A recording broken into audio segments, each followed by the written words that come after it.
brighter days ahead.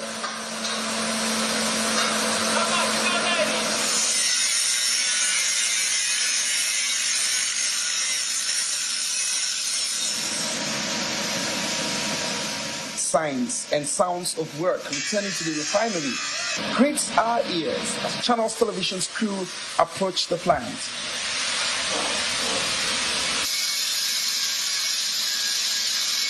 Okay, this area is a crude distillation unit, unit 10. 10 inches line that brings raw crude oil to 85 process comes in here. If you trace the line, it comes all the way from the battery limits into this point, and this is called the crude charge pump. It's a brand new pump to enable seamless production as we come up in December. Okay, workers here are seen fabricating pipes. Others are making connections. But to get a better sense of what is now termed the full rehabilitation of the Port Harcourt Refinery, our cameras towards the plant. It captures footage of newly installed pumps replacing the old. Welding works intensified to meet what is now a December deadline. This process with a specialized machine is known as the blasting and painting. All the pipes, hundreds and hundreds of them on this plant, will be treated, blasted and painted for anti-corrosion, while others will be replaced completely. The control room for the refinery isn't left out of the rehab process. It's been installed with new equipment to allow for full optimization. To ensure there's no stoppage, the warehouse is loaded with replacement equipment, gadgets, and materials. Some that can survive exposure are kept out on the field waiting to be deployed.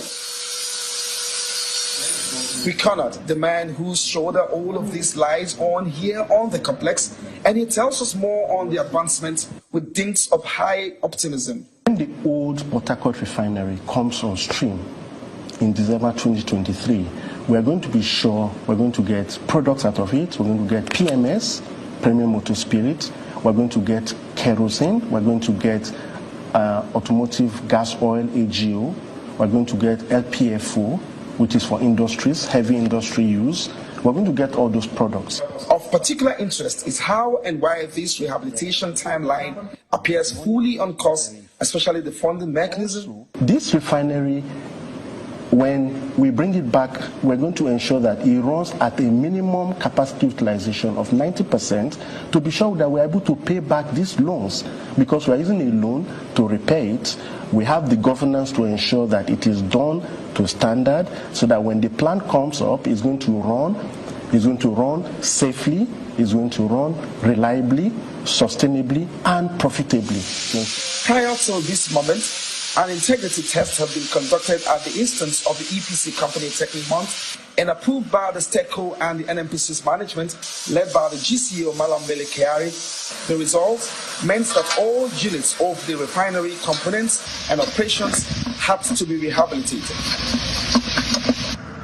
Back on the plant, this is an FCC cyclone to be used for the fluid catalytic cracking unit. Don't panic, let me explain. The FCC is regarded as the money spinner of the refinery where PMS is produced. So this brand new 70 tons equipment known as the Cyclone will be lifted by a heavy crane that has a long boom into the FCC reactor by cutting the top of the FCC and replacing the old with this new one. The FCC will be up and running when this unit is installed. So PMS will be produced from here. So there you have it. By December 2023, this year, this plant, the Port Harcourt Refinery 1, a 60,000 barrels capacity, has a date with history. It's barely a few months to that time. Will it come to life? That's the big question. From Port Harcourt Refinery here in LMA, Olu Phillips, Channels Television News.